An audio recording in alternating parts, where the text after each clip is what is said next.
काली डायन का भाग 2। काली डायन की वापसी।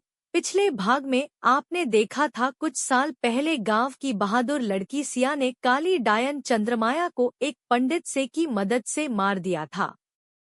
लेकिन डायन ने मरते मरते कहा था मैं फिर लौटेगी। इससे आगे सन्नाटे की रात। बरसों बाद उसी गांव में अजीब घटनाएं फिर से होने लगी।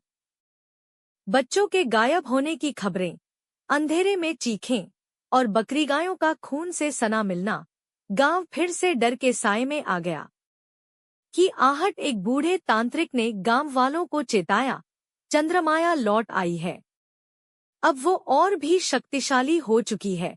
सिया का संकल्प। अब सिया बूढ़ी हो चुकी थी, पर उसकी आंखों में वही हिम्मत थी। उसने अपनी पोती आशा को बुलाया और कहा, अब तेरे हाथ में है मेरी लाज और गांव की रक्षा। शापित जंगल की ओर आशा ने साहस दिखाते हुए तांत्रिक की सहायता से मंत्र सीखे।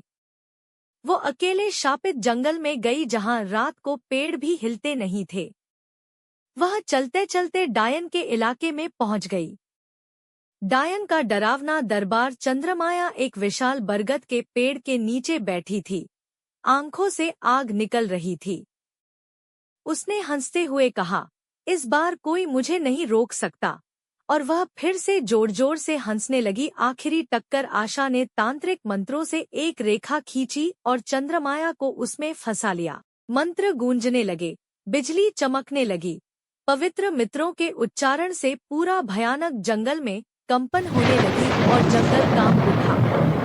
अंत की आग। चंद्रमाया चीखने लगी और वह बोलने लगी, मुझे बचाओ, मुझे छोड़ो, मैं आगे ऐसा नहीं करूंगी। ऐसी वह विनती करने लगी। लेकिन आशा कहाँ रुकने वाली थी। आशा कोटा MP जरा सा भी भरोसा नहीं था और वह मित्रों का उच्चारण करती रही, जिसके कारण डायन ने आखिरी चीख मारी और वह फिर धुआं धुआं हो गई और वो हमेशा के लिए मिट गई।